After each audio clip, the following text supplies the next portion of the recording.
Bom, eu coloquei um quiz aqui no Moodle para vocês. Na verdade, era só uma pergunta bem simples, né, sobre essa parte aqui do R que a gente está fazendo. A pergunta era só para saber como que vocês estão usando o RStudio, durante esse curso, né? Vocês estão conseguindo usar no RStudio Cloud, alguma coisa assim. Então, 47% falaram que estão usando pelo RStudio Cloud, 19% usando com RStudio instalado no seu computador e 34% ainda não estão usando. Então, essas pessoas que não estão usando, provavelmente, talvez ou não estão acompanhando, né? A parte do R, como o Paulo falou, é opcional. Isso não vai ser cobrado, né? Mas se tiver ainda alguma dificuldade sobre o uso do RStudio Cloud, por favor, coloque no fórum, tá? No fórum dessa aula, que aí eu olho lá e tento ajudar de alguma forma, tá? Se for algum problema que não está conseguindo usar o RStudio. Então, eu vou abrir aqui o RStudio Cloud. Eu coloquei também na aula de hoje do RStudio Cloud, eu coloquei um novo projeto, né, compartilhado, que é esse projeto Transversal 4. Eu até queria comentar aqui algumas coisas com vocês, que a cada vez que eu quero disponibilizar algum arquivo novo para vocês, eu estou criando um novo projeto, porque se eu ficar colocando tudo nos projetos anteriores, vocês não vão ter acesso a essas coisas novas que eu estou colocando. Então, por isso que eu tenho que ficar criando projetos novos.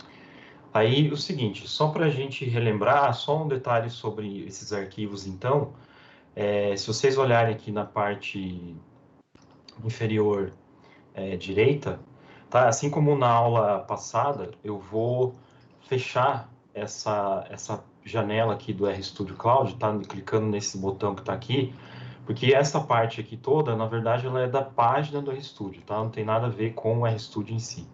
Então, eu posso clicar aqui nesse botão para fechar essa janela, para a gente ficar com um pouco mais de espaço no RStudio. Então, sobre esse projeto que está aqui, tem um arquivo que foi uma coisa que me pediram. Esse arquivo é script 2020-0520 pré-resolvido versão aula. Esse arquivo aqui é esse que está aberto, que vocês estão vendo. Ele é o arquivo que eu tenho usado em todas as aulas. Então, tudo que eu fiz nas aulas está sendo mostrado aqui nesse arquivo, né? Então, se vocês olharem os vídeos ou acompanhar as aulas, todos os comandos que eu fui fazendo, eles estão nesse script que está aqui. Para a aula de hoje, eu tinha colocado esse script 2020-0610 pré, né, que é como se fosse uma pequena tarefa para vocês fazerem sobre o RStudio, né, usando o RStudio. E aí aqui ele só, na verdade era uma coisa simples, né, pegar aqueles dados de horas de sol que a gente tinha pego na Wikipedia na semana passada, horas de sol em Curitiba, e fazer uma conta simples, né? Você tentar calcular, tentar responder a pergunta qual o percentual de sol em cada mês. Aí fazendo algumas suposições, né? Você tem que fazer um cálculo aqui de quantas horas você tem quantas horas de sol, né? Você teria em cada mês no total, e fazer uma conta e fazer um sumário estatístico, usar a função summary, um histograma, um boxplot, um gráfico de série temporal. E particularmente esse exercício, ele já tem a versão resolvida aqui, tá? Esse outro arquivo resolvido, ele já tem todos os comandos aqui para fazer para resolver esse exercício. Então, ainda assim, se ficou alguma dúvida, tá? Também depois coloquem no fórum, que daí eu tento responder por lá. Tá? Então, para a gente continuar aqui, tentar terminar essa parte básica do R, eu só vou relembrar aqui nesse script que a gente fez desde o começo, né, aquelas coisas básicas do R, de criar objetos. Depois a gente viu essa questão aqui, que eu vou voltar nela hoje, né, que eu tinha, por exemplo, uma temperatura em graus Celsius que era 25, eu criei esse objeto chamado temp.c, e eu queria converter essa temperatura em Celsius para outras escalas, né? Então, para Kelvin, por exemplo, aí é só fazer uma conta, né, com esse objeto, para Kelvin, para Fahrenheit, e depois fazer o caminho inverso, né, de Kelvin para Celsius e de Fahrenheit para Celsius. Aí a gente fez um exercício aqui para solucionar uma equação quadrática, né, usando a fórmula de Bhaskara. E depois eu mostrei para vocês algumas coisas sobre vetores, que são a parte fundamental do R. A gente lida o tempo todo com vetores, né, indexação de vetores, como fazer para selecionar elementos de um vetor. E depois, aí isso que foi na última aula, foram aqueles dados que eu peguei da Wikipedia sobre Curitiba. Então, eu tinha lá 12 valores da temperatura média em Curitiba ao longo do ano, né, um valor para cada mês, a precipitação e horas de sol. Então, eu vou só continuar isso aqui, eu vou criar de novo, né, esse vetor temp, vou dar Ctrl Enter, para ele criar esses objetos. A gente viu algumas coisas aqui, né, por exemplo, a temperatura é esse vetor, com esses números que estão aqui. O primeiro elemento eu uso colocando colchetes 1, o primeiro e o terceiro elemento usando a função de concatenação, e a gente podia calcular algumas medidas estatísticas, né, como o Paulo tinha falado e continuou. Então, por exemplo, a média, né, então eu uso a função min, entre parênteses eu coloco o nome do objeto. A média, 17,4, a mediana, a variância. Aí o Paulo falou que a raiz quadrada da variância é o desvio padrão, posso calcular dessa forma, ou posso calcular usando a função SD, que é Standard Deviation, e a gente viu que essa função summary, ela faz um resumo já de tudo, né? Pelo menos ela coloca o valor mínimo, máximo, os quartis, né? O primeiro quartil, o segundo quartil, que é a mediana, e o terceiro quartil, e coloca a média aqui também, né? Sem contar os valores mínimos e máximos.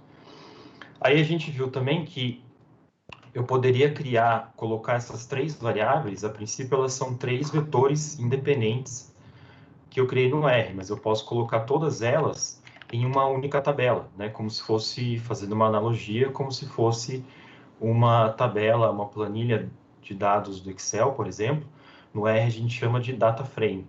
Então, eu posso criar essa tabela usando essa função data frame, né, e colocando o nome dos vetores.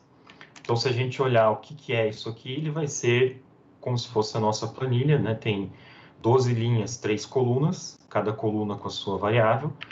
Esse comando str clima, ele diz a informação da estrutura do objeto, então ele está dizendo que é um data frame, né, que temperatura, eu falei desse cifrão temp, isso aqui é numérico, todos aqui são numéricos, né? E como ele tem esse cifrão aqui na frente, para eu acessar uma coluna, eu faço clima, cifrão temp, eu acesso uma única coluna, clima, cifrão pré, que é a mesma coisa.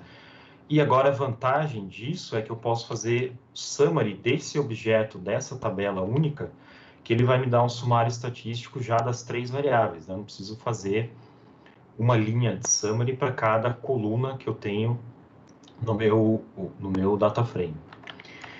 Então, outra coisa que eu fiz foi colocar nessa tabela data frame climas, eu quis colocar os meses, né, abreviado em português, com uma nova coluna. Então, assim como eu acesso usando o cifrão, eu também crio uma nova coluna chamada meses, que vai receber esse objeto meses, e agora no meu data frame clima, eu tenho mais essa coluna que está aqui. Aí aqui eu mostrei para vocês como fazer alguns gráficos simples, né, de série temporal, por exemplo. Vou só tirar aqui, ó. Então, por exemplo, isso aqui é um gráfico, simplesmente você fazendo plot. Clima, cifrão temp, né, o nome do objeto, cifrão, o nome da coluna. Ele vai plotar esses dados no eixo X, né, o índice, 1 até 12, e no eixo Y são os valores de temperatura. Aí eu mostrei para vocês na última aula uma série de argumentos, que a gente já vai ver um pouco mais de detalhes, argumentos da função plot, tudo que eu posso fazer para alterar o comportamento dessa função. Então, eu posso colocar linha em vez de ponto, posso colocar o nome do eixo X, nome do eixo Y, né? E até que no fim eu cheguei e fiz um gráfico bem completo aqui, alterando o comportamento do eixo X, do eixo Y, né? E a gente chegou nesse comportamento que está aqui. Então, nesse ponto aí, o que eu queria fazer já um paralelo em relação à aula ali que o Paulo acabou de mostrar para vocês, vamos usar como exemplo, continuar usando a temperatura. Então, a gente fez aqui um gráfico de série temporal, tá? Eu não vou mais me preocupar agora com os detalhes do gráfico, tá? De como arrumar gráfico, tudo isso tem solução, mas a gente vai, para não perder muito tempo, a gente já vai fazer outras visualizações. Então, uma coisa importante, a gente está vendo temperatura. Então, eu poderia fazer assim, se eu quiser fazer um histograma, eu vou usar a função ist, o nome do objeto, né, temp, e veja que aqui eu até fiz uma coisa que eu usei direto o nome do objeto temp, que ele é um vetor criado no meu workspace, mas eu quero usar o que está dentro do data frame, tá? Então, eu vou fazer assim, clima, cifrão temp. Tá? Nesse caso, tanto faz, vai ser exatamente igual, mas eu vou usar o que está direto no data frame.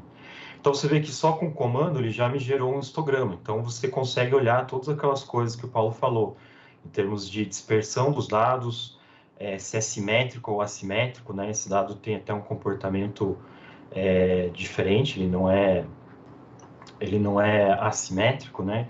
Mas ele tem uma simetria um pouco diferente. E outras coisas que em gráficos que vocês viram ali com ele também, é que geralmente a gente coloca uma linha, né, nesse gráfico, que é a linha de densidade. Ao invés de eu representar o histograma com as barras, ou você coloca as barras e a linha de densidade em cima, ou você faz só a densidade, que é só a linha de densidade. Para eu fazer isso aqui, eu posso fazer assim, ó, ist, clima, cifrão, temp. Aí eu preciso usar um argumento que é frec igual a false. Tá? Reparem no eixo Y, a hora que eu rodar esse comando, vocês vão ver que no primeiro histograma, se vocês olharem o eixo Y, ele está mostrando aqui a frequência, e esses valores aqui estão valores absolutos, 0, 1, 2, 3, 4. Isso daqui significa que ele está usando a frequência absoluta, tá? Como a cada classe, por exemplo, a primeira classe aqui entre 12 e 14, ele tem dois valores estão entre 12 e 14, entre todos aqueles valores de temperatura. Tá? Então, pela altura da barra, eu sei que tem dois valores na classe entre 12 e 14. Mas, quando a gente usa a densidade, eu preciso colocar esse frec igual a false, porque eu não quero a frequência absoluta, eu quero que ele coloque a densidade. Então, se vocês olharem agora, a diferença é que o eixo Y ele não está mais com valores absolutos de contagem, ele está com uma coisa que está, inclusive, outro nome, né, que é densidade.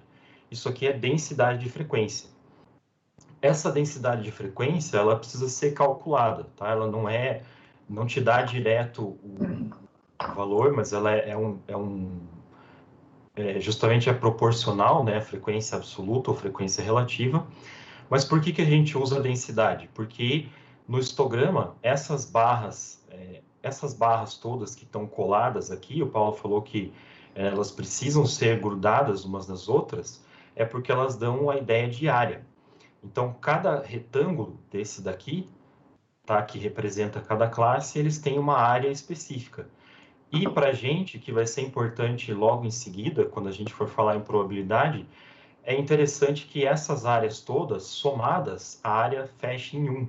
A soma de todas essas áreas tem que fechar em 1.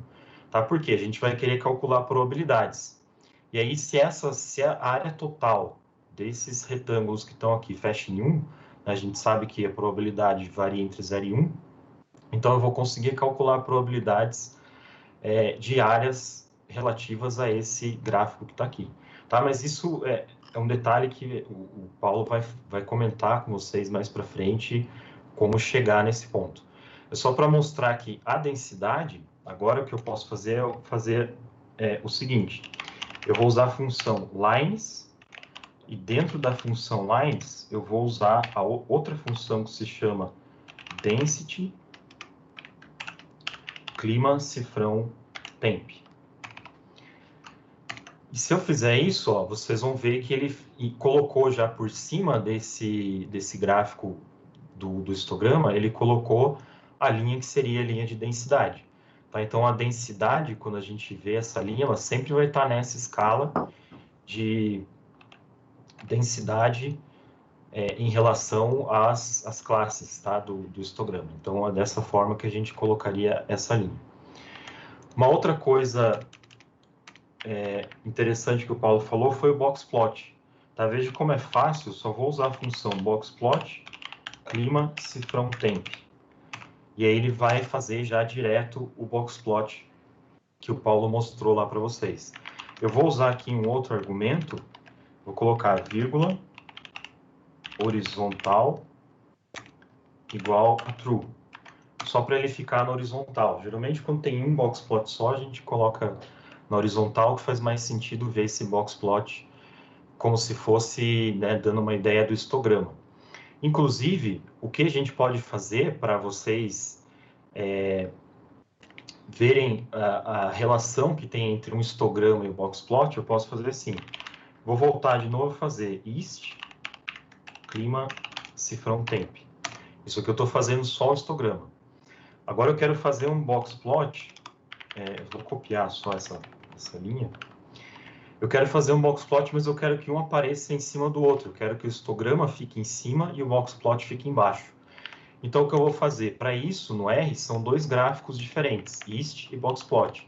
Você vê que quando eu rodo um, o outro sobrescreve, né? Ele passa por cima. Então, o que eu tenho que fazer é dividir a janela gráfica em duas partes. Então, para isso, eu vou usar a função par. Aí eu vou dizer assim, mfrow igual a concatenação, duas linhas, uma coluna, tá? Eu já explico o que é isso aqui. Só vou colocar aqui embaixo e vou fazer assim. Então, o que eu estou fazendo com essa função aqui, mfrow, não tem esse x aqui, eu vou pegar essa área gráfica, tá? Esse quadrado, onde está aparecendo o gráfico aqui no R, e vou dividir ele em duas partes. Como eu coloquei ele 2, 1, vai ser sempre o primeiro número número de linhas, o segundo número é número de colunas. Então, o que eu vou fazer é isso aqui. Eu vou dividir essa janela gráfica em duas linhas, tá? Linha 1 e linha 2, e só tem uma coluna. Então, é isso que esse comando aqui, par mfrow, está fazendo. Você pode dividir em quantas partes você quiser. Então, ó, vou rodar esse comando, a princípio ele não faz nada, mas a hora que eu colocar o histograma, veja que ele já ficou na parte de cima, a hora que eu fizer o boxplot, ele já ficou na parte de baixo. E esse último comando, par mfrow igual a 1, é só para ele voltar a ser uma linha e uma coluna, tá? Para não confundir depois com outras coisas. Aí só um outro detalhe, tá? É que vocês estão vendo que se eu quiser comparar de fato esses dois gráficos, veja que a escala do histograma está de 12 a 22. No boxplot essa escala não está exatamente a mesma. Então o que eu vou fazer é fixar a escala do boxplot usando aquele argumento xlim, que vai ser a concatenação de 12 a 22. Tá? Sempre eu coloco o valor mínimo e o valor máximo. Então, eu vou rodar isso aqui de novo. Aqui só um detalhe, tá? Como o boxplot ele é feito na vertical, então, na verdade, o eixo que eu tenho que mudar é o eixo Y, tá? Aqui se esse horizontal igual a true, na verdade, é só para ele aparecer na horizontal. Mas o nome do eixo que eu tenho que mudar aqui é o Y. Então, eu vou rodar de novo. E aí sim, aí veja que agora eu consigo comparar, né? Os dois estão exatamente na mesma escala, começa em 12, 22, 12, 22. E aí você vê a relação que tem entre um histograma e um boxplot. Então eu sei que, por exemplo, né, como o Paulo falou, essa linha mais grossa aqui do meio é a mediana. Saiu torto aqui, mas é isso aí mesmo. É a mediana, aqui seria o primeiro quartil, aqui seria o terceiro quartil, Aqui seria, como não tem bolinhas nem para a esquerda nem para a direita, eu sei que esse daqui é o valor mínimo e esse aqui é o valor máximo. Né? Então, por que essa classe aqui vai até 12, essa classe vai até 22? Porque isso é o tamanho da classe.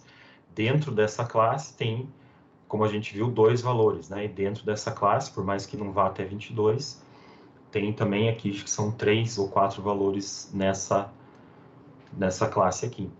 Então, essa relação que a gente consegue ter, tá observando o histograma e o boxplot. E veja que, em termos de simetria, né, se a gente olhar o boxplot, a gente está vendo que ele parece ser bem simétrico, né, porque ele tem a mediana está aqui, a distância da mediana para o primeiro quartil, a distância da mediana para o terceiro quartil é mais ou menos a mesma, e do terceiro para o máximo e do primeiro quartil para o mínimo também é razoavelmente a mesma. Então, parece, de fato, que tem uma distribuição simétrica. Tá? Então, essas são formas de visualização.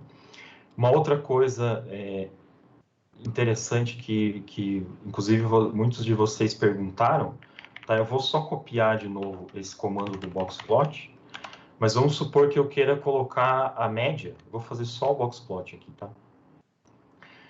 Muitos de vocês falaram, tá, mas aí poderia incluir a média aqui também nesse gráfico? Eu posso. Como é que eu vou fazer isso? Eu vou usar uma outra função que se chama points. Aí eu vou colocar assim, x, aí eu tenho que dar as coordenadas x e y. X vai ser a média do objeto clima temp. Y eu vou colocar 1, tá? Porque como se fosse ali aqui no eixo y. Eu não estou vendo aqui, mas a princípio eu imagino que isso aqui seja 1, né? Não tem outra possibilidade. E vou colocar assim, acho que só se eu fizer só isso daqui, já apareceu, tá vendo? Então já apareceu essa bolinha aqui, que seria a média. Então com isso daí, já dá para ter ideia nesse boxplot que essa distribuição, quando a gente viu que quando a média é igual à mediana, né, ou próxima da mediana, a distribuição vai ser aproximadamente simétrica. Como a gente está vendo que a média está bem próximo da mediana, dá para entender, né, que essa distribuição é aproximadamente simétrica. Só para ficar mais visível, eu posso fazer assim, PCH igual a 19, tá? O PCH vai mudar o tipo de ponto, ele vai colocar um ponto mais preenchido, um ponto preenchido ali, vai ficar mais visível, e vou colocar assim, col igual, entre aspas, red, para ele aparecer vermelho. E vou rodar de novo. Aí você está vendo que o ponto apareceu vermelho e agora eu consigo visualizar, né, essas duas coisas ao mesmo tempo, tanto as medidas de posição relativa, né, que são os quartis, quanto a medida de posição, que é a média, no mesmo gráfico. Se a gente olhar um summary desse clima cifrão temp, a gente consegue visualizar, então, numericamente, o que está aparecendo nesse boxplot. Né? Então, veja que a gente tem aqui o valor mínimo, 13,5, né? Então está mais ou menos aqui. O primeiro quartil, 14,97, está nesse ponto aqui. A mediana é 17,7, que está nesse ponto aqui. A média, 17,41, né? Que está aqui, ó. É um pouquinho menor que a mediana. O terceiro quartil, 20,12, que está nesse ponto. E o valor máximo, 21, que está nesse ponto aqui.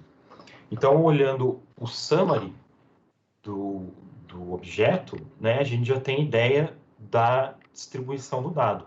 E lógico que visualizando o boxplot isso fica mais claro ainda, né, mais claro do que visualizar somente uma coisa. Ok? Então, com esses dados aqui, teria algumas outras coisas, mas eu quero passar um pouco para frente, então vou perguntar para o pessoal do apoio, para o Paulo, se tem alguma pergunta em relação até aqui por enquanto. Às vezes o pessoal dá assim, ó, margens da figura muito largas. Eu acho que isso é um problema do tamanho da janela gráfica do RStudio, né? Isso, eu até respondi uma questão no fórum, é porque é o seguinte, se você deixar assim, ó, se você puxar essa parte aqui do RStudio toda para a direita, e você tentar fazer um gráfico, vou fazer aqui, vou até diminuir, vou achatar um pouco mais essa janela aqui. Tá? Vamos supor que eu faço isso daqui. Vou tentar fazer o gráfico. Ó, a hora que eu tento fazer o gráfico, é isso que acontece. Eu erro as margens da figura muito larga. Isso não significa que é problema com a figura, é o problema aqui da janela. Então, o que você tem que fazer, ó, é puxar, tá? O gráfico tem que ter espaço aqui na janela do RStudio para aparecer. Então, agora, se eu aumentei, vou rodar o gráfico de novo, ele já vai aparecer. Tá? Então, isso é uma coisa do RStudio. Tá? É o problema do tamanho da janela gráfica aqui do RStudio. Então, só dá uma aumentada aqui, que a figura já deve aparecer. Fernando, eu não sei no RStudio Cloud, né? Quando você tem ele no próprio computador, você tem a opção de abrir uma outra janela só para gráfico, né? Externa, sem ser presa ali no RStudio. Se eu clicar aqui no RStudio, tem um botão zoom aqui, ó. Se eu clicar nele, ele vai abrir uma janela bem maior com o gráfico. Você está conseguindo ver? Tá sim, Fernando. Tá, então, quando você aperta o zoom, ele simplesmente vai saltar o gráfico para fora e vai aparecer num tamanho muito maior. Tá, então, isso aí é só uma questão de ajustar, ver como você prefere fazer fazer o gráfico, tá? Mas essa questão das margens é realmente o tamanho da janela, tá? Essa janela aqui você tem que aumentar um pouco no RStudio. E aproveitando, Fernanda, deixa, né? Às vezes o pessoal fica, mas o Fernando está fazendo uma coisa que não estava lá. Mas essa é a ideia. A ideia é propor atividade para vocês tentarem, se baterem, tem dificuldades. Aí o Fernando vai discutindo, mostrando na aula, a gente estimula que vocês conversem entre vocês e troquem. E o que ele faz aqui na aula, ele pode disponibilizar depois nos materiais do Moodle sem problema nenhum, tá bom? Então, podem ficar tranquilos quanto a isso. Isso. A intenção como eu falei na outra aula, é provocar um pouco, né? Tem muita coisa que tá no material, mas, por exemplo, eu perguntei nesse último exercício, pedi para fazer um box plot, um histograma. É relativamente simples você conseguir encontrar no Google, alguma coisa assim, como fazer um histograma, um box plot, né? E lógico que o que eu coloquei lá eu sempre vou comentar aqui na aula, então já mostrei agora, né, como fazer o box plot, o histograma, mas a ideia inclusive porque ele não vale nota, né, é mais para provocar vocês a tentarem fazer sozinhos as coisas. Tá, então, antes de Aproveitando a passar para... deixa, Fernanda, eu vou Oi. aproveitar e falar, né, que o Fernando, o Valmes, nós temos muita experiência de dar cursos de R aí, desde quando quase ninguém usava o R. E, assim, a gente receber as coisas todas prontas nos dá a falsa sensação que a gente vai adquirir aquele conhecimento. E não é assim, a gente adquire fazendo, se batendo, procurando. Então, essa parte de deixar vocês procurarem, resolver os problemas, ela é parte da fixação, porque mesmo nós consultamos a web, consultamos a documentação, eu abro o help das funções toda hora. Então, a ideia é reforçar esse mecanismo, né, de ter a noção como a coisa funciona de forma geral e saber buscar informação, porque ninguém vai memorizar tudo. Esqueçam que não memoriza mesmo. E com o passar dos anos a gente memoriza cada vez menos, né? Mas o importante é saber se virar, saber buscar a informação. Então, é intencional essa condução, assim. Quando a gente está aprendendo uma nova linguagem, né? Então você tem que ir atrás, não adianta você pegar e tentar ler um texto, você aprender uma linguagem, você vai tentar aprender francês, se você tentar ler um texto para aprender, o texto pronto, você não vai compreender, não vai aprender da mesma forma que você tentar escrever o texto. Né? Então é isso que a gente está tentando fazer. E realmente a gente só aprende, é igual matemática, né? Você só aprende fazendo. Mas também não se preocupem que vai ter todo o apoio, sempre vai ter a resolução das questões, tá? E fiquem à vontade para perguntar no fórum, que eu vou sempre olhar lá e respondo o que tiver de dúvida. Então, até aproveitando isso que o Paulo falou sobre olhar o help das funções, tem uma coisa importante que vou abrir um parênteses aqui e voltar na questão mais básica do R, que são a questão das funções. A gente já viu várias funções, summary, plot, min, median, né? Várias funções que calculam coisas, que fazem coisas. Então, tudo que a gente faz no R vão ser através de funções. A gente já falou que tudo no R é um objeto, e a maneira com que você se relaciona com esses objetos são através das funções. Então, um conceito básico, tá? O que é uma função? Função sempre vai ser assim, o nome, eu vou usar uma função aqui de exemplo, que é a função runIf. Essa função runIf, runIf, é random uniform. Ela serve para gerar valores aleatórios de uma distribuição uniforme. Tá? Não importa agora o conceito por trás, importa o mecanismo que é da função. Então, a função sempre vai ser nome da função, abre e fecha parênteses. Dentro do parênteses tem o que a gente chama de argumentos. Se eu simplesmente rodar o nome da função, ó, ela vai aparecer o que seria o código-fonte dessa função. Aqui, essa função ela é escrita em C, não em R puro, então por isso que aparece isso aqui. Então, você vai ver o que tem dentro da função, né? Essa é uma das grandes vantagens do R, você nunca está numa caixa preta. Você sabe exatamente o que a função está fazendo ali por trás dela. Então, a função sempre vai ser abrir e fechar parênteses, e ela tem alguns argumentos. Mais especificamente, essa função runIf, ela só tem 3 argumentos. O primeiro argumento é n, que eu vou colocar aqui n igual a 10. O segundo é min, que eu vou colocar 0. E o terceiro é max, que eu vou colocar 1. Aí você pode me perguntar, tá, mas como é que eu sei quais são os argumentos de uma função e o que significa o n, o que significa o min, o que significa o max? Então, uma coisa fundamental no R, que, como o Paulo falou, a gente faz isso o tempo todo, é você saber entrar na página de ajuda da função. Como que eu faço isso? Ou eu digito help e o nome da função, ou eu coloco interrogação e o nome da função. Tanto faz, é exatamente igual. A hora que eu rodar isso aqui, vocês vão ver que na parte aqui direita inferior, vai abrir uma janela. Essa janela aqui eu não consigo aumentar a fonte, tá? Mas só para mostrar para vocês que toda função tem uma página de ajuda.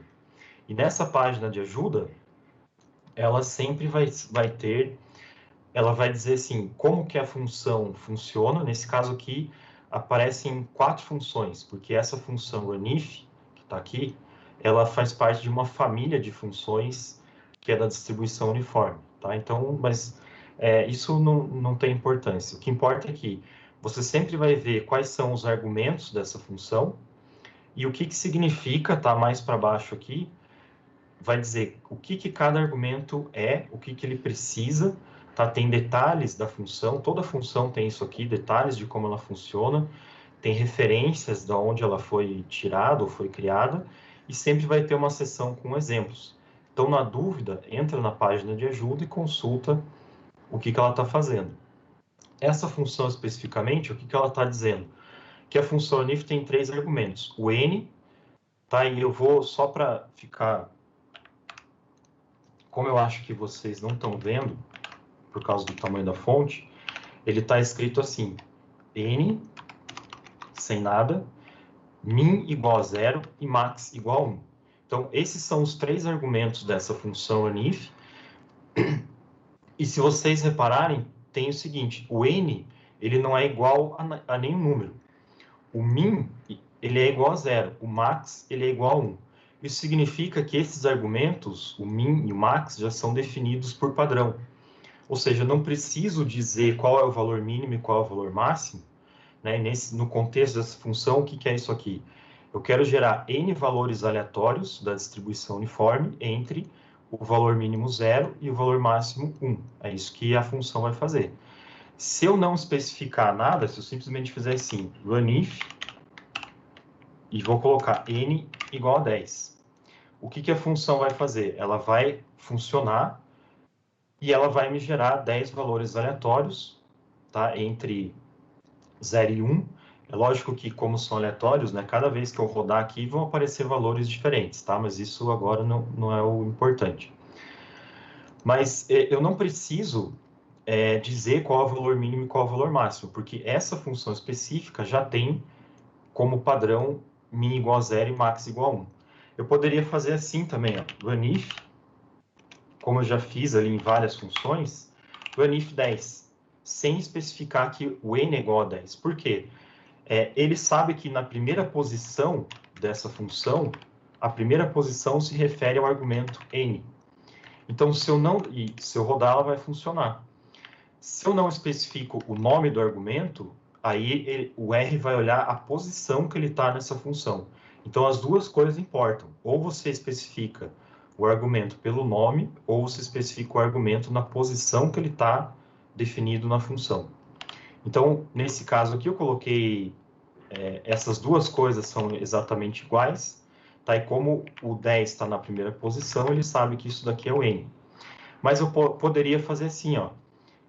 Nessa outra linha eu vou colocar n igual a 10, aí eu vou colocar aqui, em vez de min, eu vou colocar máximo igual a 5, e vou mudar aqui, mínimo igual a 0.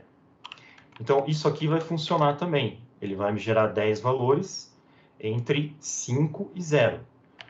Porque embora eu tenha trocado a posição desses argumentos, eu dei nome para esses argumentos. Tá? O que eu não posso fazer é isso aqui, ó, runIf, n igual a 10 e colocar 5 e 0, pensando que ele vai entender que o 5 é o máximo e 0 é o mínimo. Porque o que está na segunda posição é o mínimo, o que está na terceira posição é o máximo. Se eu tentar rodar isso aqui, vai me dar um erro. Ele vai gerar um monte de NA ali, porque está dizendo, ó, não tem como fazer, porque está dizendo que o mínimo é 5 e o máximo é 0, né? Que não faz sentido. Então, é isso que vai acontecer. Então, as funções, elas são definidas, você sempre vai ver de que maneira ela é definida e você que decide como você vai chamar os argumentos dentro dessa função. Se eu voltar aqui como exemplo, ó, nessa função boxplot, veja que eu fiz duas coisas. O primeiro argumento, eu não dei nome nesse primeiro argumento, que é clima cifrão temp, porque eu sei que o primeiro argumento são os valores do vetor. E aí os outros argumentos, horizontal, ylim, eu não faço ideia em que posição eles estão nessa função, que ela tem vários argumentos, mas desde que eu dei o nome a eles, eles vão funcionar da maneira como eu esperava. Tá? Então, esse é um detalhe importante de funções. E uma outra coisa importante no R também é a questão de que você você lida com funções. A gente usa funções prontas. Mas eu posso também criar minhas próprias funções. Tá? Então, eu vou usar como exemplo, eu vou só voltar, vou fazer um exemplo só, que é aquele exemplo da temperatura lá do começo. Eu quero converter, por exemplo, a temperatura Celsius, tá? Só vou copiar aqui, vou voltar. Então é o seguinte, imagina que eu tenho aquele problema, eu tenho um objeto chamado temp_c, que armazena o valor 25, que é a temperatura em Celsius. Eu quero converter de Celsius para Kelvin, então eu vou pegar o temp_c mais 273,15. Beleza, ele vai fazer isso aqui, se eu olhar temp_k, ele vai me retornar o valor. Mas vamos supor que eu vou usar isso aqui no meu código milhares de vezes. Né? Eu não vou toda hora ficar replicando essa conta. Então, eu posso fazer uma função. Essa função, aí eu vou dar um nome para ela, tá? Eu vou escolher o nome, eu vou chamar assim de Celsius 2 Kelvin. Tá? Celsius to Kelvin. Então, isso aqui vai receber uma function. Aqui eu vou colocar um argumento que eu vou chamar de temp e vou abrir e fechar chaves. Dentro dessas chaves, tá? Eu apertei Enter para a linha de baixo, eu vou colocar o que essa função vai fazer. Então, o que essa função vai fazer vai ser pegar o que tiver no temp e somar 273,15. Tá, agora veja, esse temp aqui, ele é um argumento da minha função. Sou eu, Fernando, que estou criando essa função. Eu dou esse nome do jeito que eu quiser. Então, eu chamei de temp, e a hora que a pessoa que usar a função colocar alguma coisa aqui, ele vai usar esse valor e somar 273,15. Se eu rodar essa função, tá, eu criei ela. Se eu olhar ela, Celsius to Kelvin, sem abrir e fechar parênteses, vai acontecer aquilo que eu falei, ela vai mostrar o código-fonte da função, o que tem dentro dela.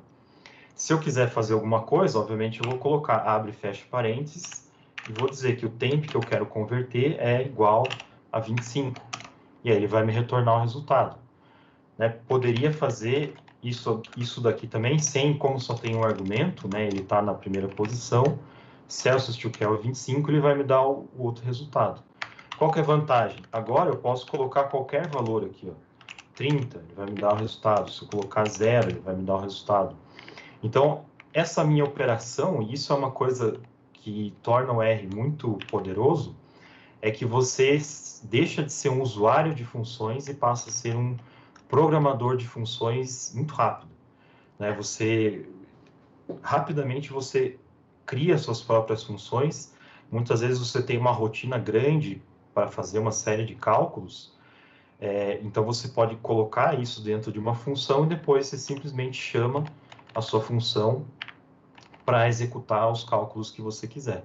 Tá? E você pode criar funções da maneira que você quiser para fazer as operações que você quiser. Se vocês forem observar, não tem uma função que calcula o coeficiente de variação no R.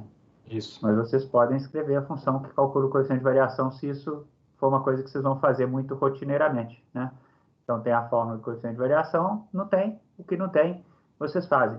Por isso que tem uma frase que cada vez vai fazer mais sentido de uma pessoa que disse this is R, there is no if, only how.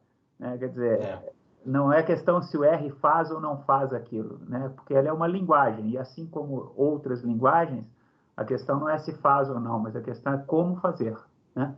Não precisa estar necessariamente pronto, você pode fazer a sua própria usinagem para fazer exatamente o que você deseja. Essa é a ideia das linguagens em geral.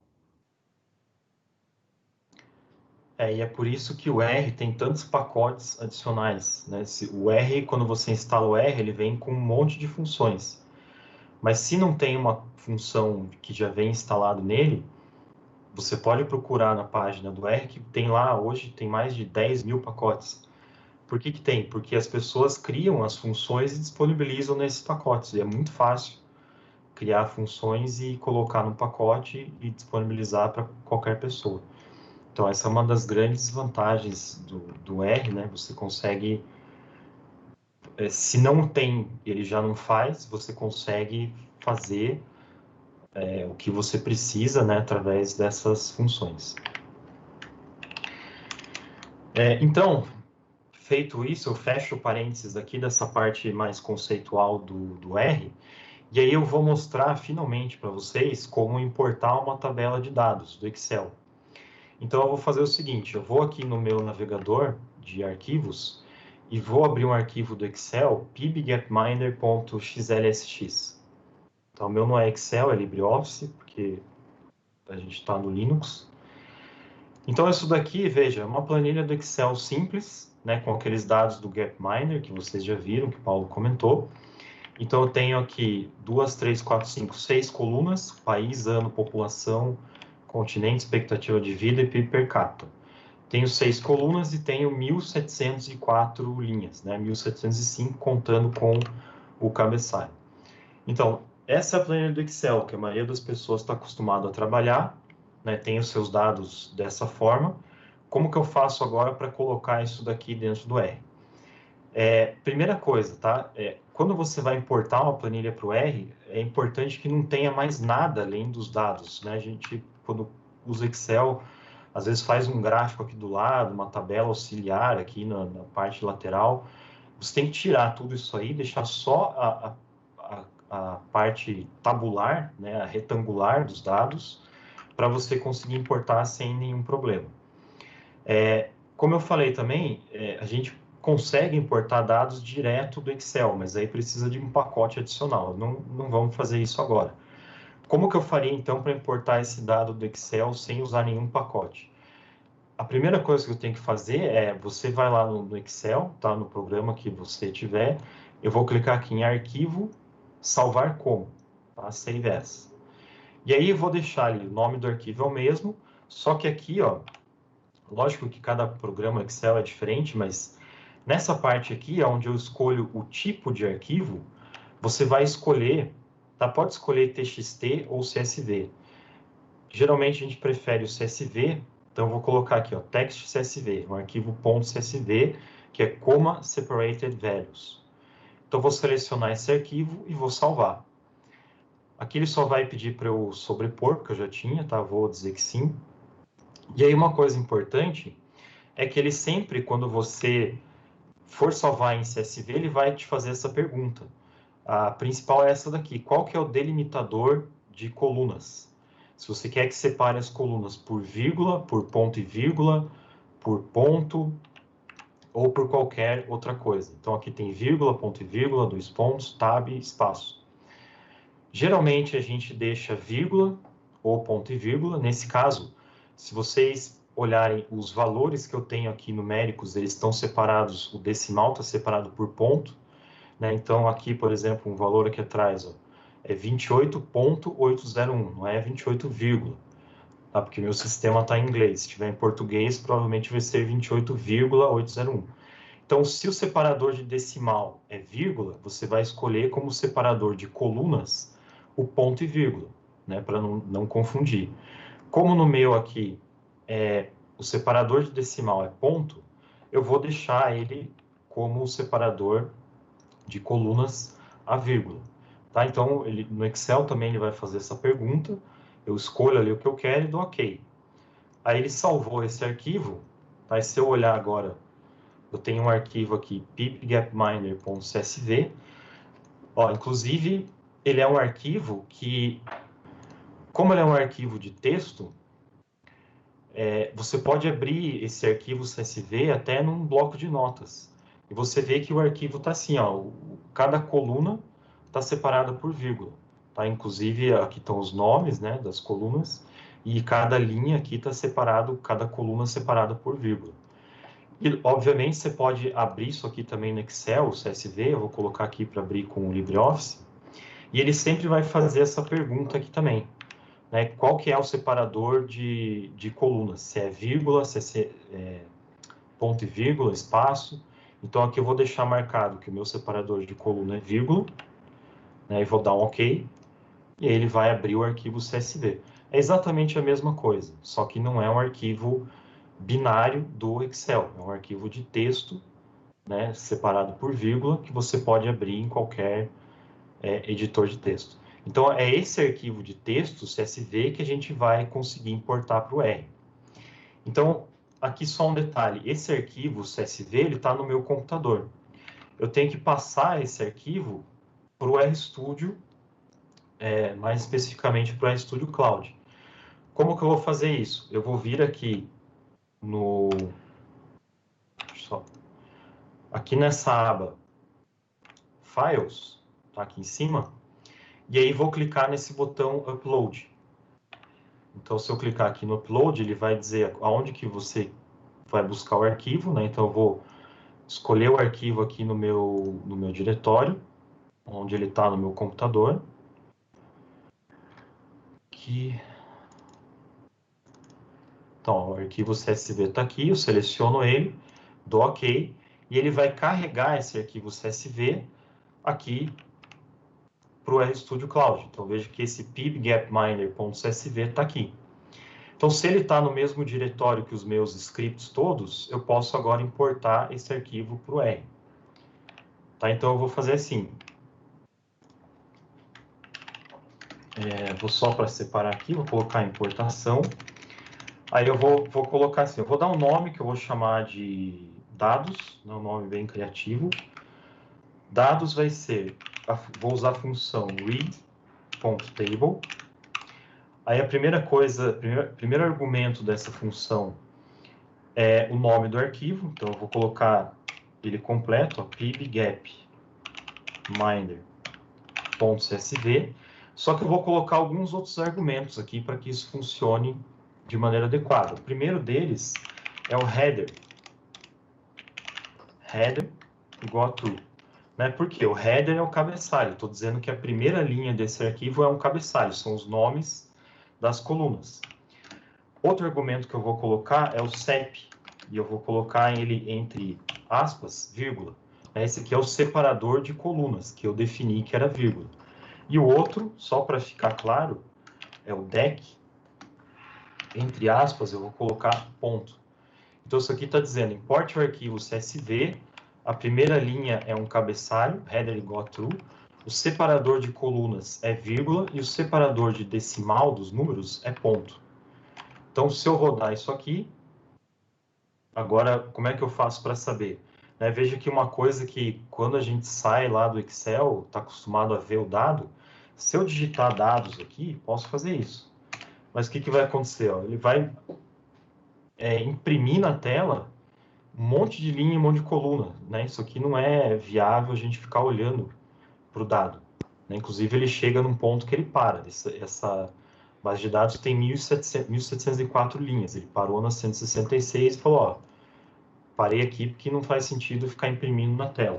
Então, o que eu vou fazer? Usar aquela função str dados, e aí a gente vê o que tem de informação. Aí é fácil a gente ver que isso é um data frame, né, como a gente criou um na mão lá em cima, quando a gente importa sempre vai ser um data frame, 1.704 observações de 6 variáveis, que são essas aqui. Então eu sei que país é um caractere, né, e tem esses primeiros aqui, ano é um número inteiro, população é numérico, continente é caractere também, ESP vida é numérico e PIB per cap é numérico também. Então, isso daí já me dá um resumo da estrutura dos dados. E, de novo, eu posso usar o summary nesse data frame e ele vai me dar um sumário estatístico. Então, naturalmente, onde é caractere, né, país e continente, ele só vai dizer que tem 1704, que isso aqui é caractere. Mas nos outros, ó, ano, população, ESP vida e PIB per cap, são todos variáveis numéricas e ele está me dando o resumo estatístico. É óbvio que não faz sentido, né, pegar o ano e calcular a média dos anos do primeiro quartil. Mas como é numérico, ele vai fazer essa conta. O que faz sentido aqui para a gente é, por exemplo, ver a população, né, a expectativa de vida e o PIB per capita. Já de cara eu sei a média, quartis, de todas essas coisas que estão aí. Tá? Então essa é a forma mais básica que a gente usa para importar dados para o R.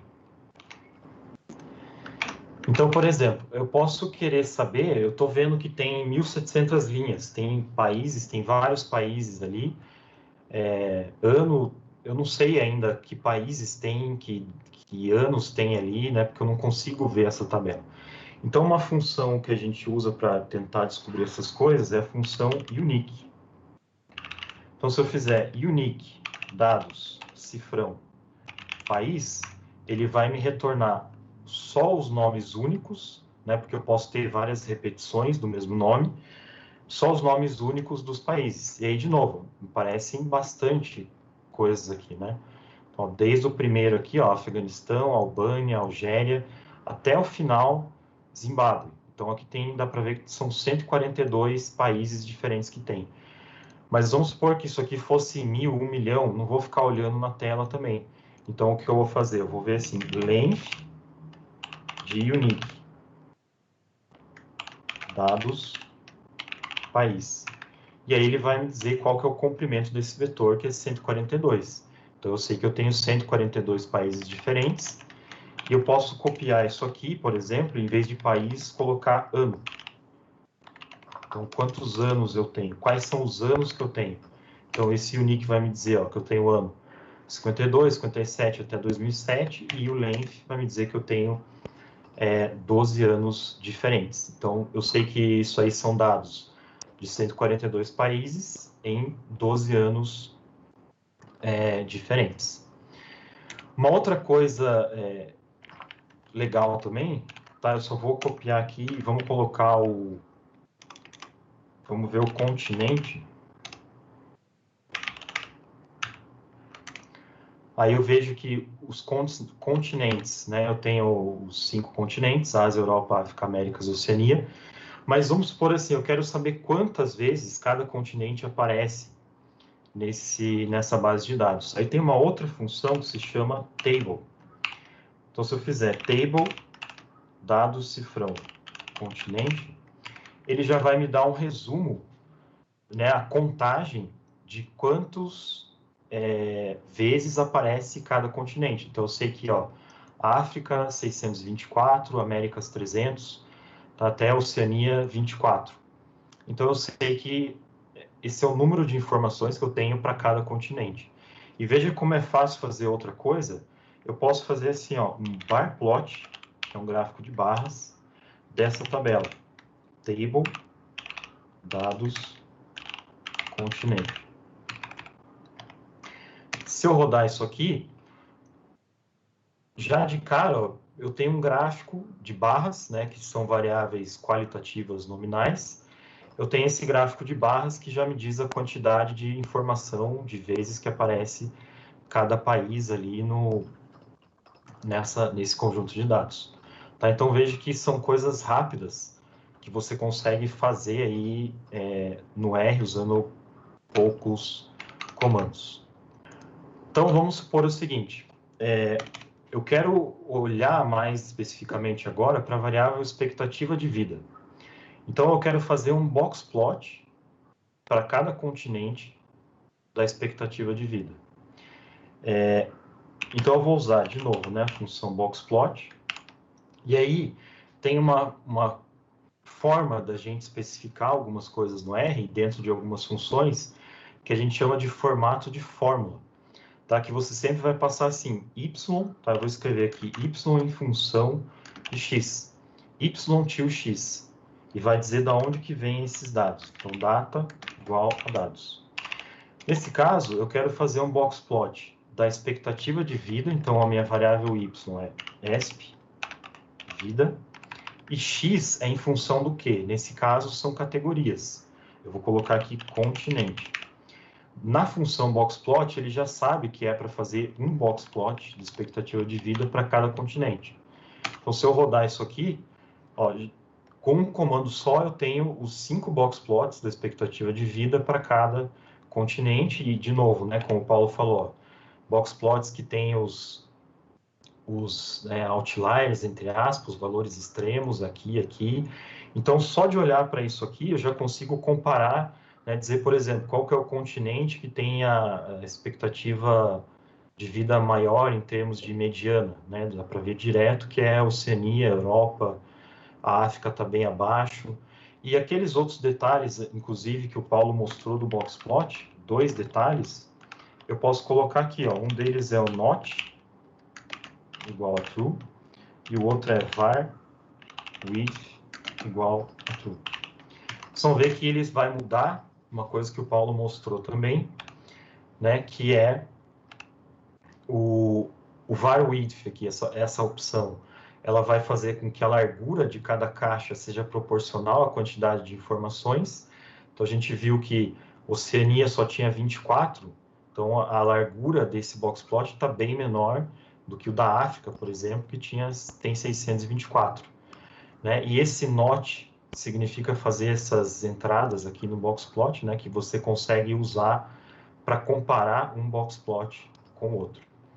Tá? Então, são coisas relativamente que vocês viram lá o Paulo fazendo, que no R, se você tem o dado colocado da maneira certa, você consegue fazer isso de uma maneira bem rápida. Como não tem muito tempo, eu vou pegar aqui um exemplo. Então, eu vou copiar agora, mas vou explicar tudo que eu estou fazendo e depois eu apago. Só para chegar no último ponto aqui. Então é o seguinte, vamos supor que eu não quero fazer um boxplot para cada para cada continente. Eu quero fazer um box plot, né, eu parei aqui. Eu quero fazer um box plot só para alguns países. Aí, por exemplo, eu quero fazer um box plot só para da expectativa de vida para algum país, data igual a dados, só que eu não quero todos os países, porque se eu fizer isso aqui para todos os países, né, posso até fazer aqui, ó.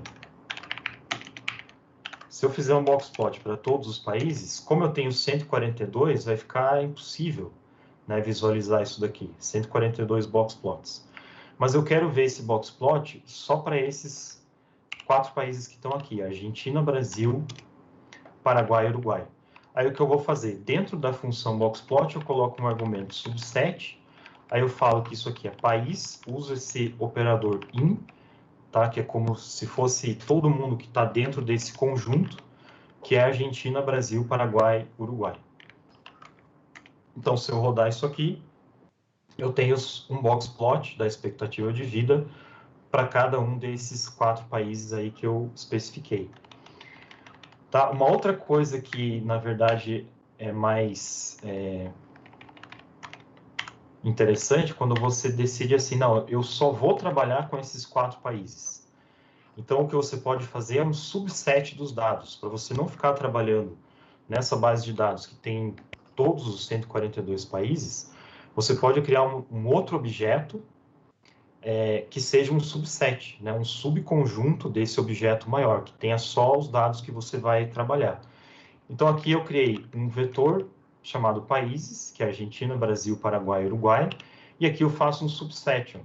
Então, eu estou criando um outro objeto chamado dados AM, que é Américas, né? Só países da América.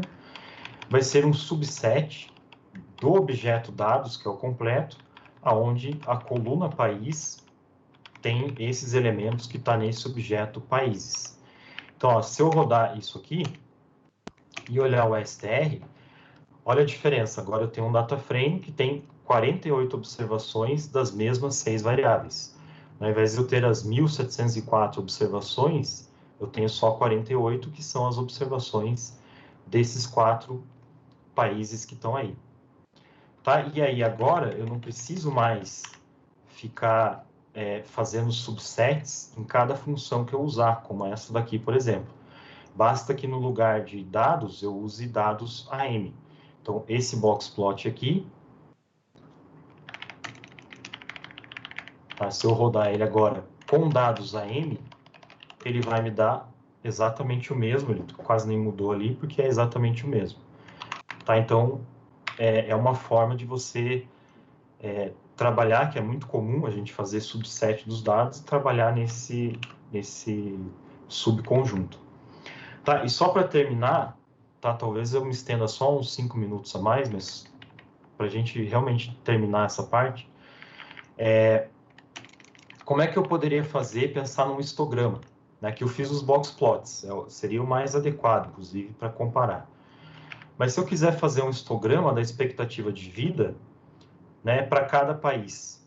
Aqui eu fiz um histograma nessa primeira linha para todos os países. Então, essa é a expectativa de vida, o histograma para todos os países.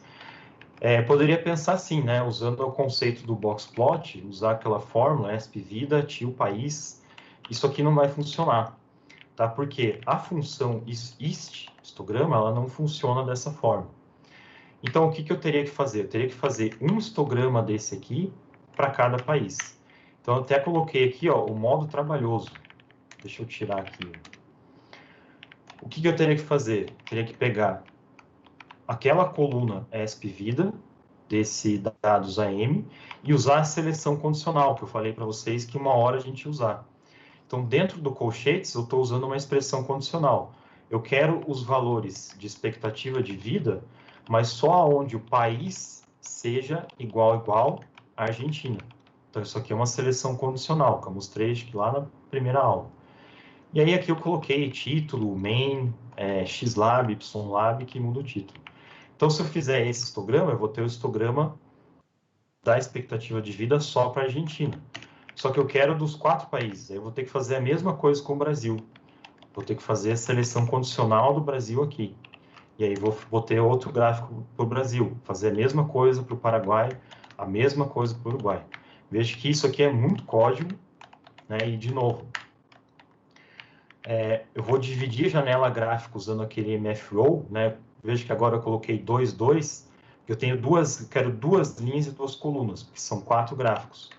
Se eu rodar tudo isso aqui, veja que ele criou, né? Criar, ele cria, ok. Mas veja que dá um trabalho, né? Isso são só 4 países, imagina se tem 10, 15 que você quer mostrar. Então começa a ficar complicado. Então, para isso, quando a gente quer fazer coisas desse tipo, que já exige um pouco mais de manipulação, existem outros pacotes gráficos que a gente pode usar. Um deles, tá, o primeiro deles, é o Lattice, esse pacote Lattice. Esse pacote Lattice, ele já vem instalado no R, só que ele não vem carregado. Então, basta você, para carregar um pacote, usar esse library, Lattice, o nome do pacote, ele vai carregar o pacote. E aí eu posso usar a função histogram, que é desse pacote Lattice, e colocar. Aí a sintaxe dele é um pouco diferente. Eu preciso colocar assim, o til, esp vida, né, que eu quero fazer um histograma de expectativa de vida para esses dados que estão aqui. Então, o histograma vai sair dessa forma. Esse é o histograma para todos os países. Só que agora, como eu quero por país, veja que basta eu fazer isso aqui, eu colocar esse pipe, né, como se fosse um condicional aos países, ao país. Esse stable é só para ele ficar numa posição mais adequada. Então, se eu rodar uma linha, eu já tenho o histograma dos 4 gráficos juntos. Então, veja a diferença. No gráfico básico do R, eu tive que rodar tudo isso daqui para fazer o mesmo gráfico que nesse pacote Lattice eu fiz com uma única linha. Tá? E, na verdade, quando a gente começa a entrar em visualização mais séria de dados, a gente tem que usar um pacote desse como Lattice, ou como esse outro pacote que se chama ggplot2, que é um pacote mais recente para o R, mais moderno também, e ele vai fazer a mesma coisa, só que ele tem uma sintaxe um pouco diferente. Se eu tentar carregar esse pacote, library ggplot2, ele vai dizer que não está instalado. Então, eu preciso instalar esse pacote. Para isso, eu vou vir aqui embaixo e vou digitar install.packages e, entre aspas, ggplot2. Aí ele vai fazer isso automaticamente, tá? Ele vai buscar o pacote, vai baixar, vai instalar e já vai deixar disponibilizado.